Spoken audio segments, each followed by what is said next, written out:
Welcome back to the Life with the Browns. Sometimes, it's not the big explosions that shake a family, it's the quiet betrayals that sting the deepest. And in the latest chapter of the Brown saga, that betrayal comes wrapped in paperwork and whispered deals. "Sir, I'm going to have to get some lawyers involved," one voice admits, heavy with frustration. And the truth cuts even deeper. Cody hasn't even had the decency to confront it, hasn't looked anyone in the eye, hasn't had a single honest conversation about the chaos unfolding around him. Finally, one ex-wife told Robin the unthinkable. She can't stand the idea of living there, at least not anymore. Robin, long the last to surrender the dream, has finally relented. "Yeah, let's go ahead and sell," she said, the weight of years of hope and disappointment settling into quiet resignation. And it seems Mary and Janelle are on the same page. They, too, are ready to let go. Cody's endgame? That remains a mystery. Is he trying to play some strategic game, hoping everyone will tire themselves out and hand it over willingly? And sometimes, that's exactly what happens. Exhaustion becomes surrender, frustration becomes compliance, and suddenly the property is no longer a dream. It's someone else's reality. Coyote Pass, the dusty Red Rock Shangri-La once destined to cradle Cody Brown's hand-drawn cul-de-sac of harmony, has quietly vanished from the family ledger in a transaction so stealthy, even Flagstaff County insiders were caught off guard. Rumor has it the 14-acre parcel sold for a staggering $1.5 million. But the sale was executed in near silence. No TLC cameras hovering, no victory selfies, just two hurried signatures scrawled across stacks of escrow papers. Emotion ran high.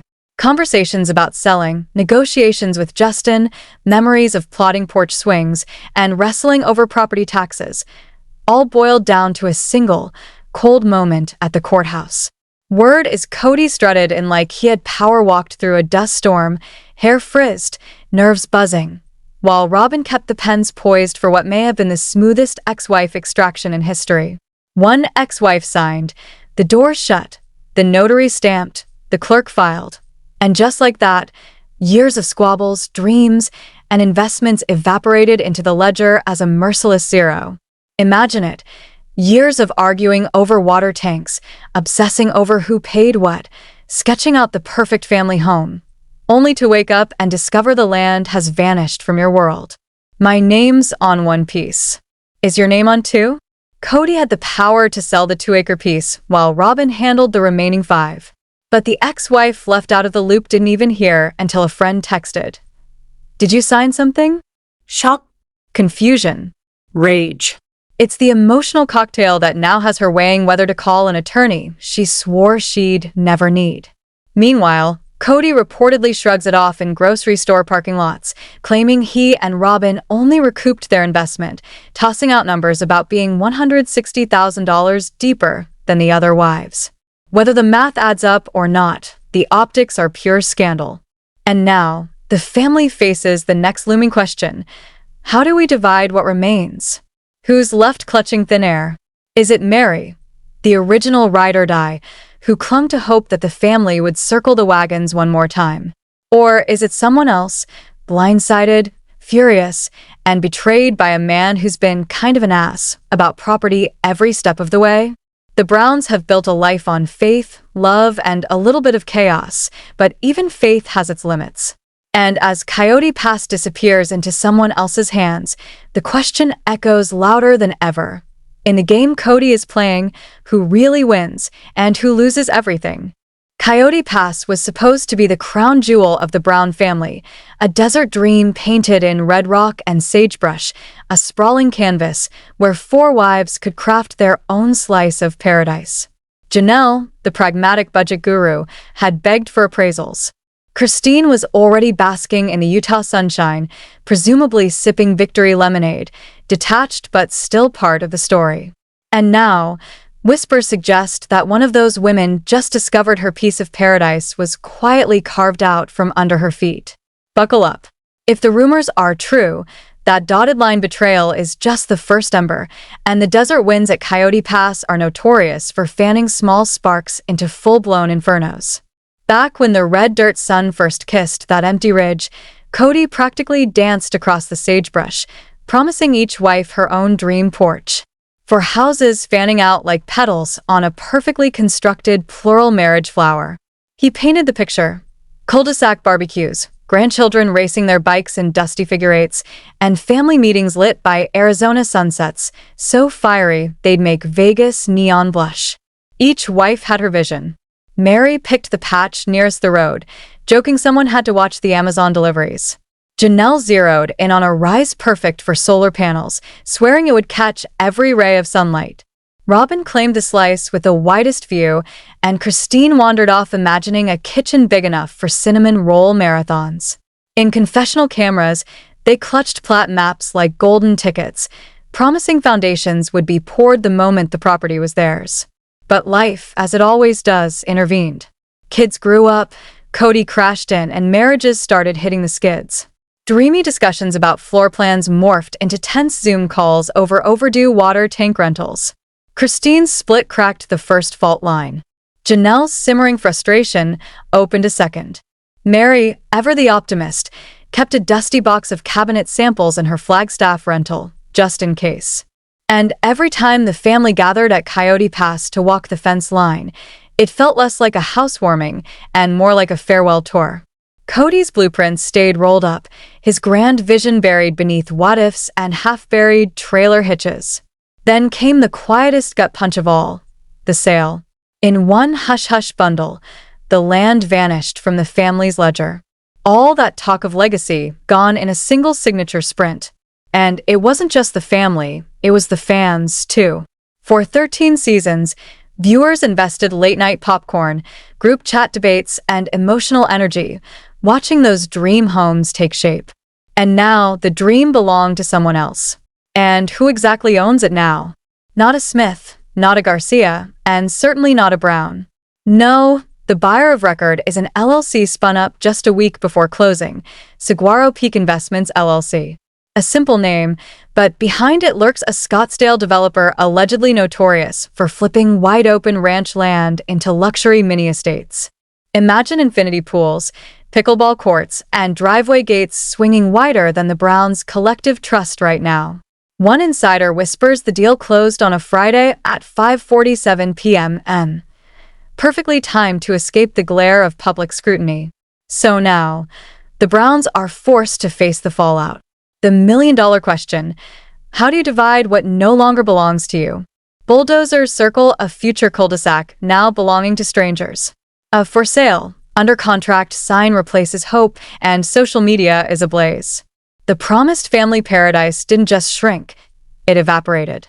The clock is ticking, tempers are flaring, and one question lingers over Coyote Pass like the desert sun. In the game Cody played, who truly wins, and who is left holding nothing but dust and disappointment? Sometimes the clock works against you. In this case, it was precisely 13 minutes before the recorder's office locked its doors, a timing choice that felt less like coincidence and more like something out of a cloak and dagger thriller. Choreography, if you will. Here's how the night reportedly unfolded. An SUV with tinted windows idled quietly near the back entrance.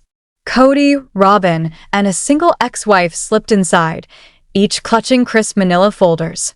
The notary had been called after hours for a rushed, no photography signing. IDs were checked. Pages were stamped. The stack was whisked off into a banker's box, destined for a vault somewhere just south of Phoenix. For the rest of the ex-wives, absent from that dim fluorescent room, the world moved on in eerie silence. One was at dinner with friends when a ping arrived. Congrats on the sale. Another was deep in weekend mom mode, completely oblivious until paparazzi snapshots surfaced of Cody leaving the recorder's parking lot, sleeves rolled up, looking every bit the man who had finally cut the Gordian knot on his own terms. Why all the secrecy? Rumor has it Saguaro Peak Investments demanded strict non-disclosure, keeping competing developers at bay. Others insist Cody orchestrated hush-hush paperwork to dodge the inevitable social media circus that might tank the sale price. Ironically, the circus erupted anyway, just without ticket stubs. The developer's intentions whisper of subdividing the 14-acre plot into 5 gated lots, each boasting million-dollar vistas and privacy the Browns could only dream of. Translation: the cul-de-sac of unity is about to become a gated enclave for strangers who will never know the fights, tears, and cinnamon roll fantasies buried beneath their future driveways. For the ex-wife whose signature never graced that late-night stack, legal action was inevitable. NDAs can't silence a lawsuit that hasn't been filed yet. Mary, the meticulous family calendar keeper, fired off an email titled "Coyote Pass Settlement Urgent. No smileys, all business." The message was clear. We need a meeting and appraisal, and if we can't settle civilly, I will retain counsel. That single legal hint hit inboxes like a thunderclap in July. Days turned into weeks, and Mary's refresh button marathon produced nothing but spinning wheels and rising blood pressure. She reread her draft repeatedly, questioning if she'd been too gentle, too firm, or still too optimistic for a woman staring down the possibility of walking away from 30 years of plural marriage teamwork with nothing. Meanwhile, Cody allegedly shrugged off the concern, muttering to Robin about overreacting and unnecessary lawyer fees. The land's value, he claimed, was obvious. They'd address it when things calmed down. Spoiler, they never did. Each sunset over Coyote Pass stained Mary's patience a deeper crimson. Rumors reached her first, not a phone call. Cody had already toured the property with a realtor. A random Monday pinged with Janelle venting in a group chat about Cody's mysterious after-hours meeting. Mary screenshotted her original email and posted it back, still waiting for a reply. Dead air spoke louder than words. That night, she poured a glass of something strong and Googled Flagstaff real estate attorneys, bookmarking 3 firms. Just bookmarking, she muttered, though by morning, her cursor hovered over the schedule consultation button like a nervous hummingbird. Meanwhile, Cody spun his version on camera. Everyone will be treated fairly, he claimed. But once he stopped responding, the word nag landed like a slap. Mary confided in her best friend Jen. Decades of biting her tongue for family unity had ended. She had no intention of leaving Coyote Pass cash poor and dignity poor. Jen suggested, maybe it's time to stop being the family's peacekeeper and start advocating for yourself. By Friday, Mary's resolve had sharpened into something decisive. The attorney's number was saved under Desert Defender, because a woman can still have a sense of humor while sharpening her legal claws. Janelle, ever the pragmatic planner, treated real estate like others treat coupons. Numbers neat, savings obvious, and receipts alphabetized. Coyote Pass is no longer just land. It's a battlefield, a chessboard, and a legacy under siege. And one question looms over the desert-red horizon. In the end, who will claim victory, and who will be left clutching dust? When talk of selling Coyote Pass first surfaced, Janelle marched in armed like a general preparing for battle. Spreadsheets in hand, a carefully curated list of certified land appraisers, and a simple, rational demand. No one signs a contract until a professional stamps a proper price tag on every cactus and tumbleweed. Cody's response? An eye roll so theatrical it practically deserved its own camera angle. He dismissed appraisals as a waste of money, claiming he already had a pretty good idea of the land's value. Translation, according to insiders, "We'll do it my way. Trust me." Trust, as it happens, was in very short supply. Janelle had been down the trust me road before, once about an RV hookup, once about splitting household bills, and both times ended with her quietly covering extra costs while Cody waxed philosophical about family sacrifices. This time, she drew a hard line. She sent the names of 3 appraisers to the family group chat, tagged Cody directly, and added, "Please confirm which day works." Cody didn't pick a day. He picked a fight. Mutters about emotional attachment to certain lots, about the money he and Robin had poured in. But Janelle was unimpressed. Hard numbers about her mortgage refinancing, pandemic year property tax contributions, and careful calculations left little room for his theatrics. Privately, Janelle vented that Cody was dodging the appraisal because it would lock in a number, one that left less wiggle room for creative accounting. Friends say she even joked about dragging a measuring wheel across Coyote Pass herself if he kept stonewalling. Meanwhile, Cody brushed off the tension in confessionals, calling her requests nagging, a word that landed like a brick in Janelle's inbox. She fired back, "Due diligence is not nagging, it's basic adulting." Rumor has it that message still sits unread, but unread doesn't mean ineffective. The moment Janelle threatened to schedule the appraisal solo and send him the invoice, Cody's tune allegedly shifted. Suddenly, maybe they could talk. Whether that talk ever leads to action remains anyone's guess. One thing is crystal clear: Janelle isn't budging. Not until a licensed professional stamps a certified price on every last square foot of Coyote Pass, even if she has to drag the measuring wheel across the desert herself. Cody, meanwhile, has found a favorite catchphrase: sweat equity. He drops it anytime someone mentions splitting money evenly, as if hauling water tanks in July magically transformed into a personal ATM on his side of the ledger. In confessionals, he rattles off dollar figures like a late-night infomercial host. "Robin and I put in $160,000 more than anyone else, plus labor, plus interest, plus emotional damage." The number fluctuates by a few thousand each time he repeats it, but the message is always the same. He and Robin are the only ones deep enough in the financial trenches to deserve first and maybe second dibs on the payout pie. And every time he mentions that extra $160,000, he adds a pointed shrug. Half martyr, half accountant, all theater. Robin, for her part, has adopted a quieter but equally strategic stance, watching, calculating, ready to act when the time is right. Coyote Pass isn't just land. It's a battlefield, a chessboard. And the Browns are all pieces moving toward a showdown whose outcome could leave some holding millions, and others, nothing but dust and regret. Instead of spouting figures, Robin tilts her head and lets the story speak for itself. She reminds anyone within earshot that her home sale back in Vegas saved the family during the lean year. "If we hadn't stepped up," she whispers in her trademark near murmur, "the property tax people would have come knocking." The unspoken message is clear. We fronted the cash. We're simply reclaiming what's ours. Whether that math adds up is another story, murkier than an Arizona monsoon cloud.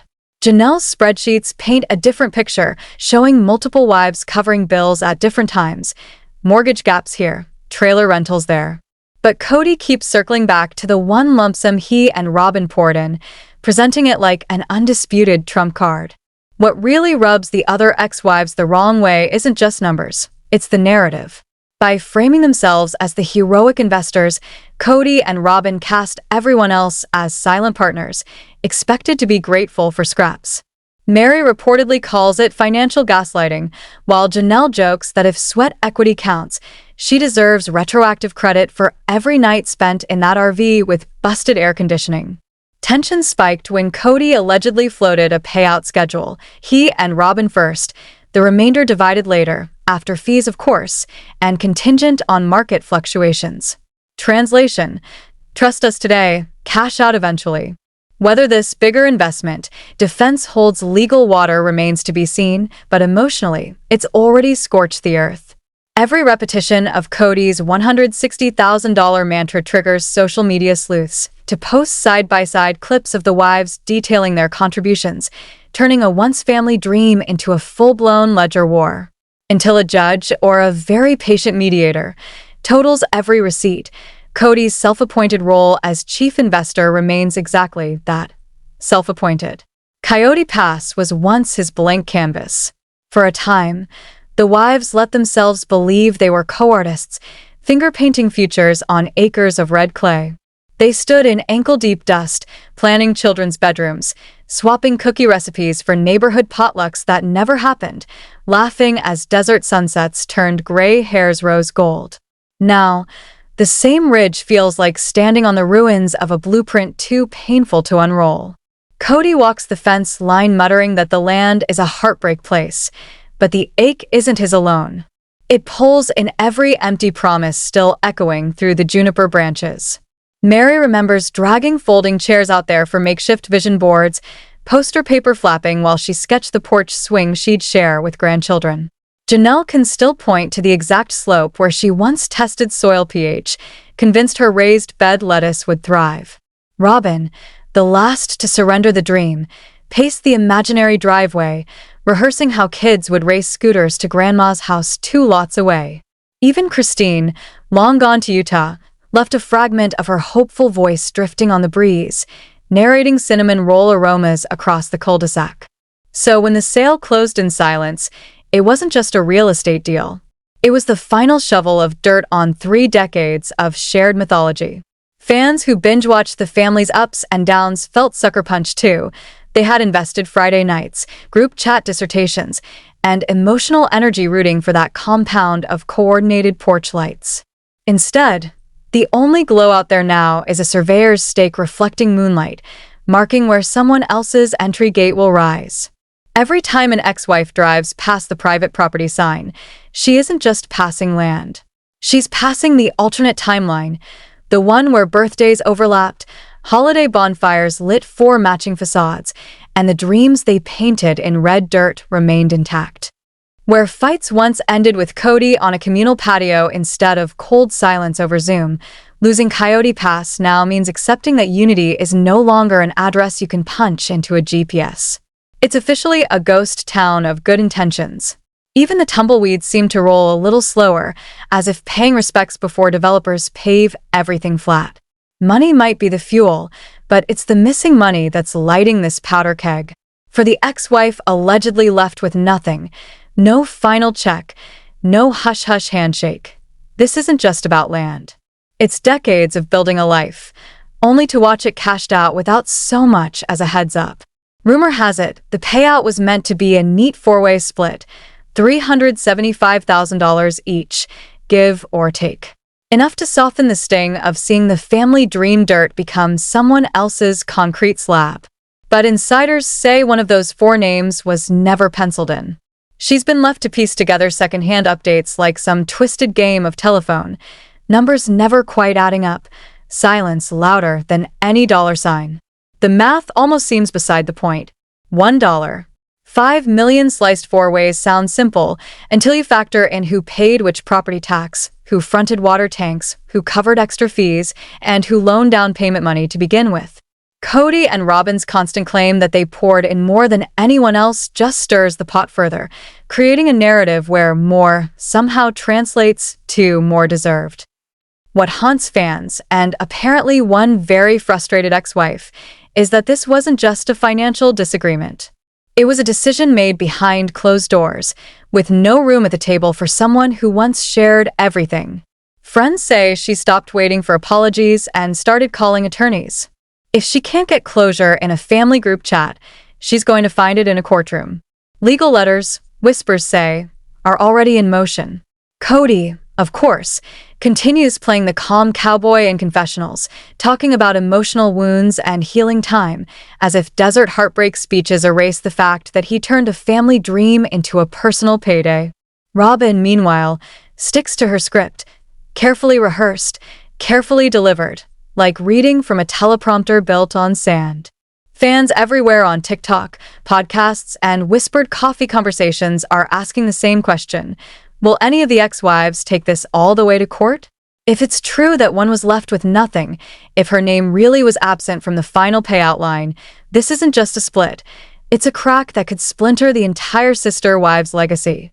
For Mary, Janelle, and Christine, Coyote Pass was never just land. It was every family photo, every argument resolved or unresolved. The backdrop of laughter, tears, and cinnamon roll mornings in matching kitchen islands. To hear that one of them may have been left with nothing while the others signed away their pieces behind closed doors, that's a betrayal deeper than any property line. Insiders say Mary felt the gut punch the hardest. The loyal first wife, the one who weathered Cody's shifting affections and endless lectures on loyalty, now finds herself cut out entirely, no matter how many times she asked for a seat at the table. Friends say she's numb, perhaps past the point of anger, because what's left to fight for when your name isn't on the check and your voice wasn't in the room? Janelle, the pragmatic, eyes-on-the-bottom-line strategist, is already talking to accountants, preparing for any discrepancies. She's the kind of woman who can pull out decades of receipts in color-coded folders and demand accountability. Christine may be gone from Arizona, but she's not gone from the memories, and for her, having cashed out early, this drama is largely academic. For fans, the heartbreak isn't just the family split. It's that the final chapter of Coyote Pass was written in backroom deals and signed checks. A quiet ending for a property that was supposed to be a beginning. One ex-wife, whoever she is, has nothing but the echo of promises never meant to be kept. And if whispers are true, that ex-wife is allegedly Mary, the faithful first wife who hoped for fairness, who believed patience and loyalty could rebuild dreams, now finds herself completely cut out. The heartbreak is almost Shakespearean. Mary's next chapter might not be about Flagstaff at all. It could be about what she can build for herself, far from the shadows of Coyote Pass. And for viewers who've followed this family saga for over a decade, there's a haunting finality to it. Coyote Pass wasn't just land, it was a promise of unity, home, and love that could survive the odds. That promise has now been sold to the highest bidder, and the woman who believed in it longest is left without a single acre to call her own. So what do you think? Was Mary's loyalty her downfall, or is this the spark that finally sets her free?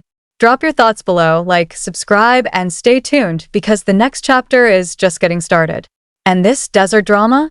It's far from over.